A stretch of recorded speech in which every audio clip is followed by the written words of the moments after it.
नमस्कार, छत्तीसगढ़ तक देख रहे हैं आप और मैं हूं ऋषिराज। आज आपको कहानी सुनाएंगे हिंदुस्तान के सबसे रहस्यमयी इलाके की, अबू झमार। हिंदुस्तान का सबसे अबुझ इलाका, वो इलाका जहां एक वक्त किसी की नहीं चलती थी, यानी कि न संविधान की, न पुलिस की, न जज की, न सरकार की।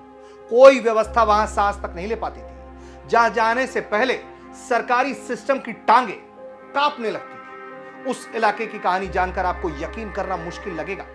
आप कहेंगे कि ऐसा कैसे हो सकता है इस आजाद हिंदुस्तान में। लेकिन अबू झमाड़ उसी सत्य को चुनौती देते हुए 4400 वर्ग किलोमीटर में फैला हुआ है।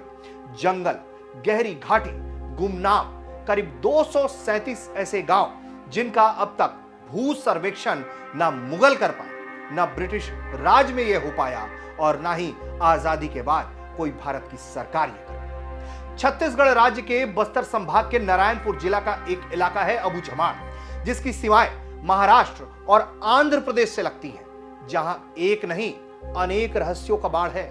मीडिया रिपोर्ट बताती है कि मुगल काल में अकबर ने यहां भूमि सर्वेक्षण कराने की कोशिश की, लेकिन नाकामयाब रहा। 1909 में ब्रिटिश हुकूमत ने भी ऐसा करने की कोशिश की, लेकिन कामयाबी नहीं मिली। अब आप जानना चाहेंगे कि अस्तित्व में आने के बाद से राज्य की सरकारों ने क्या किया, तो यह कहानी और भी ज्यादा दिलचस्प है। अबू झमाड़ नक्सलियों के कब्जे वाला वो इलाका है जहां से उनके अस्तित्व को मिटाना एक वक्त सत्य को मिटाने जितना कठिन रहा है। साल 2000 में जब छत्तीसगढ़ बनता है, फिर साल 2007 में 11 मई को नारायणपुर जिला बनाया जाता है। उसके बाद इस इलाके के भू सर्वेक्षण करवाने की कोशिश की जाती है ताकि जमीन का अधिकार लोगों को सौंपा जा सके, सरकार को उस इलाके की पूरी जानकारी हो सके।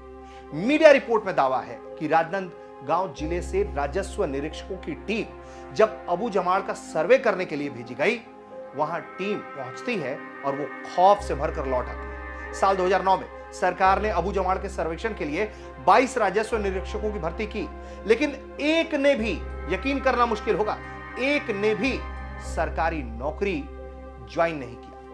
फिर सरकार ने हवाई सर्वेक्षण कराने की सोची। इसके लिए आईआईटी से मदद ली गई, जिसके बाद कुछ परिवारों को उस वक्त के तत्कालीन मुख्यमंत्री रमन सिंह ने कुछ लोगों को जमीन के दस्तावेज सौंपे। अब मौजूदा सरकार भी भू सर्वेक्षण कराने की दिशा में बढ़ रही है। अबू झमाड़ को लेकर कहा जाता है कि उसे आज तक कोई समझ नहीं पाया है। आदिकालीन रूप में वहां आज भी आदिवासी रहते हैं। ज्यादातर चीजों का कोई रिकॉर्ड नहीं है।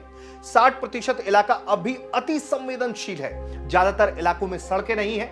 नक्सलियों के बैनर पोस्टर अब भी चप्पे चप्पे पर दिखते हैं। यहां ज्यादातर मड़िया आदिवासी रहते हैं जो बाहरी लोगों से संपर्क करना पसंद नहीं करते हैं। इसके कारण अभी तक यहां पाई जाने वाले पेड़ पौधों, वन्य प्राणियों की संख्या और प्रकार के बारे में सही जानकारी नहीं है।